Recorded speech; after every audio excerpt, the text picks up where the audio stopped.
గౌరవ మాజీ మంత్రివర్యులు అంబటి రాంబాబు గారి కుమార్తె గౌరవ పులివెందుల శాసనసభ్యుడు జగన్మోహన్ రెడ్డి గారిపై తీవ్ర ఆగ్రహం వ్యక్తం చేసింది, తీవ్ర వ్యాఖ్యలు చేసింది, అతనికి కౌంటర్లు ఇచ్చింది, ఎన్కౌంటర్ లాంటి మాటల తూటాలు వదిలేసింది. ఏంది నిజమా అనొచ్చు, పచ్చి నిజం పచ్చి వాస్తవం, అబద్ధాలు చెప్పాల్సిన అవసరం నాకైతే లేదు. దయచేసి మీరే ఒకసారి చూడండి. సినిమా మామూలుగా ఉండదు, సినిమా మాత్రం అదో లెవెల్లో ఉంటుంది. సినిమా ఆటవికంగా సినిమా చూపిస్తాము, మీరు చూపించేది ఏంటండి? సినిమా మీరు లా ఫాలో అయ్యే వాళ్ళైతే లానే చూపించింది సినిమా. మీరు ప్రత్యేకించి మీరు చూపించాల్సిన అవసరం లేదంటే మీరు వార్నింగ్ చేస్తున్నారు. ఎవరిని వార్నింగ్ చేస్తున్నారు? అంబటి రాంబాబు గారిని వార్నింగ్. సినిమా చూపించడం అంటే వాళ్ళ ఇంట్లో ఆడవాళ్ళని అటాక్ చేయడమా? డాక్టర్ అను గారు దీనికి సమాధానం చెప్పారు. ఓకే, చూశారుగా మీరే. జగన్మోహన్ రెడ్డి ఏమో సినిమా చూపిస్తానంటాడు. సినిమా చూపిస్తానంటావంటే జగన్మోహన్ రెడ్డి పనికిమాలోడా? ఏంది భాష, ఏంది వ్యవహారం? చదువుకున్నోడివి సినిమా చూపించడం అంటే ఆడవాళ్ళ మీద అటాక్ చేయటమా, ఆడవాళ్ళ మీద మాట్లాడటమా అని. అమ్మా, నీకు జగన్మోహన్ రెడ్డి గురించి తెలియదేమో. జగన్మోహన్ రెడ్డి అనేటువంటి వ్యక్తి తల్లిని చెల్లిని కూడా రాజకీయంగా వాడుకొని ఇతగాడు జైల్లోకి పోయినప్పుడు వాళ్ళని రోడ్డు మీదకి తెచ్చాడు. ఆ షర్మిలా గారు అయితే 3000 కిలోమీటర్ల పాదయాత్ర చేసింది. ఆవిడ బతికి ఇప్పుడు ఏమైందో నువ్వు చూడాల్సినటువంటి అవసరం ఉంది. అదేవిధంగా ఒక మహిళగా అంబటి రాంబాబు కుమార్తెగా ఉన్నటువంటి నిన్ను రాజకీయంగా ఈరోజు వాడుకోవడం కోసం ఏదో స్క్రిప్ట్ ఇచ్చి చదవమని ఉంటాడు. కానీ ఆ దౌర్భాగ్యమైనటువంటి వ్యక్తి గత చరిత్ర కూడా నువ్వు తెలుసుకోవాలి. నీకు రాజకీయాలకు సంబంధం లేకపోయి ఉండొచ్చు, తెలియకపోయి ఉండొచ్చు. బట్ నా బోటుని అడిగితే చెప్తాంగా, ఉన్నాగా రాజకీయాల్లో చాలా రోజుల నుంచి. మీకు తెలియకపోవడం తప్పులేదు, బట్ ఈ రకంగా మాట్లాడటం తప్పు. పైగా నువ్వు అంబటి రాంబాబు గారి కుమార్తెగా నీ తండ్రి జైల్లో ఉన్నాడు కాబట్టి నీకు బాధ ఉంటుంది, నీకు ఆవేదన ఉంటుంది, నేను అర్థం చేసుకుంటా.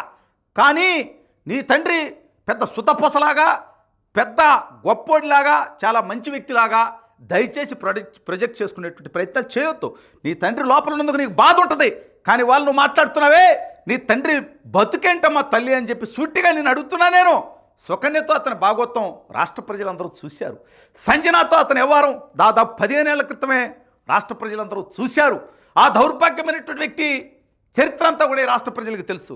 నీ తండ్రి మంత్రిగా ఏ రోజు కూడా పీకి ఊడపొడిచిందేమీ లేదు ఈ రాష్ట్ర ప్రజలకి. అదేవిధంగా నీ తండ్రి పనిచేస్తున్నటువంటి పార్టీని నడుపుతున్నటువంటి రోత వ్యక్తి కూడా ఇదే మాటలు మాట్లాడాడు. ఇవాళ నీకు రాజకీయంగా యాంబిషన్స్ ఉన్నాయి కాబట్టి, ఇక నీ తండ్రికి ఎట్టాగో సీట్ ఇయ్యరు కాబట్టి ఆ రోత వ్యక్తికి ఓటేసేటువంటి పరిస్థితి లేదు కాబట్టి అవకాశాన్ని తీసుకొని నువ్వు రాజకీయాల్లోకి రావాలని నువ్వు అనుకుంటుండొచ్చు. లేదా నీకు రాజకీయంగా అవకాశం ఇద్దామనేటువంటి ఆలోచనతో జగన్మోహన్ రెడ్డి ఉండొచ్చు.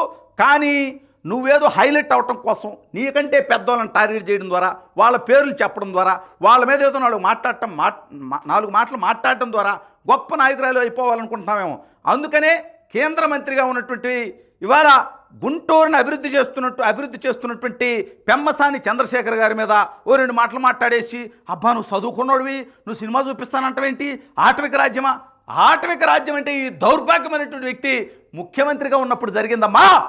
ఎంపీగా ఉన్నటువంటి రఘురామకృష్ణరాజు గారి దగ్గర నుంచి ప్రశ్నించే గలాలుగా ఉన్నటువంటి నా దాకా వందలాది మీద, వేలాది మంది మీద అక్రమ కేసులు పెట్టి చిత్రహింసలకు గురి చేసి ఆటవిక రాజ్యం అంటే ఏందో చూపించినటువంటి దౌర్భాగ్యమైనటువంటి తన పరిపాలన చూశాక 11 సీట్లకు పరిమితం చేశారమ్మా. పైగా నీ తండ్రి ఏమైనా పెద్ద రాజకీయ నాయకుడు అనుకుంటున్నామట్టమ్మా, నాకు అర్థం కట్ట. అప్పుడెప్పుడో నేను పుట్టక ముందు 1989లో ఒక్కసారి శాసనసభ్యుడయ్యాడు రేపల్లి నుంచి. ఆ తర్వాత మళ్ళీ సత్యనపల్లి నియోజకవర్గ ప్రజల కర్మ కొద్దీ 2019లో ఇంకోసారి గెలిచాడు. ఇక అతని జీవితం మొత్తం ఎప్పుడు పెద్ద రాజకీయ నాయకుడిగా ప్రజామోదం పొందిందో, పీకిందో, పొడిచిందో ఏమీ లేదు. కాబట్టి దయచేసి నీ తండ్రి జైల్లో ఉన్నాడు, ఓకే, నీకు బాధ ఉంటుంది, ఇబ్బంది లేదు. ఓదార్పు కోసం జగన్మోహన్ రెడ్డి వచ్చేదో 4 కౌరులు చెప్పిపోతాడు, నీకు రాజకీయాల్లో రావాలనేటువంటి ఆశ కూడా ఉన్నట్టుంది. ఇవన్నీ కూడా మేము అర్థం చేసుకుంటాం.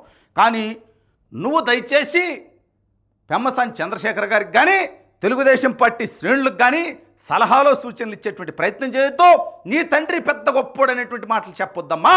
నీ తండ్రి యొక్క రోత చరిత్ర, రోత భాష ఈ రాష్ట్ర ప్రజలు చూశారు. ఏమా నీ తండ్రి మాట్లాడాడు చంద్రబాబు నాయుడు గారిని ఉద్దేశించి, ఆ మాటలు నువ్వు అంగీకరిస్తావా? నిన్నెవరైనా అనొచ్చా అమ్మా? మేమైతే అనవమ్మ మహిళల్ని. మీ తల్లిగారు ఉన్నారు, ఆవిడని ఎవరైనా అనొచ్చామ్మా? లేదంటే అంబటి రాంబాబు గారినైనా అనొచ్చా అమ్మా? ఆ మాటలో మిమ్మల్ని ఎప్పుడన్నా మేము అవమానించామంటామా? మీ తల్లిగారి గురించి మేము ఎప్పుడన్నా మాట్లాడామంటామా? చెప్పమ్మా. కాబట్టి నువ్వు దయచేసి రాజకీయాల్లోకి రావాలనుకుంటే రా ప్రజాసేవ చేయి, ప్రజలు ఆమోదిస్తే ఓకే, కానీ ఏది పడితే అది మాట్లాడేద్దాం. మైకు పెట్టారు, సాక్షి వాళ్ళు వచ్చారు, 4 స్క్రిప్ట్ ఇచ్చాడు జగన్మోహన్ రెడ్డి అని మాట్లాడితే మహిళగా నీ గౌరవం తగ్గుద్ది. ఈ దౌర్భాగ్యమైనటువంటి జగన్మోహన్ రెడ్డికి కానీ మరొక నీచమైనటువంటి వ్యక్తి అయినటువంటి నీ తండ్రి గురించి చెప్పేటువంటి ప్రయత్నాలు చేయకుండా నువ్వేదో చదువుకున్నట్టున్నావు బాగానే. రా ప్రజలను అర్థం చేసుకో, ప్రజలకు సేవ చేయి, నువ్వేం చేయాలనుకుంటున్నావు ప్రజలకు చెప్పు, రాజకీయ నాయకురాలు అవతారం ఎత్తు, ప్రజలు ఆశీర్వదిస్తే ఏం కావాలనుకుంటే అది అవుతావు, అంతే తప్ప నీ తండ్రి పెద్ద గొప్పోడని, జగన్మోహన్ రెడ్డి పెద్ద సొద్దపోసని రాష్ట్ర ప్రజలకు చెప్పొద్దమ్మా. ఇది రాష్ట్ర ప్రజలు తెలుసుకొనే నీ తండ్రిని అక్కడ పెట్టారు, జగన్మోహన్ రెడ్డి పులివెందులు ఎమ్మెల్యేగా పరిమితం చేశారు. దయచేసి అర్థం చేసుకోమని చెప్పి అంబటి రాంబాబు గారి కుమార్తెకు చెబుతూ, జగన్మోహన్ రెడ్డి గారు మరి మీ మీద కూడా కౌంటర్ వేస్తూ ఉంది, కాబట్టి మీరు కూడా ఆలోచించుకోమని చెప్పి మీకు సలహా ఇస్తున్నానండి.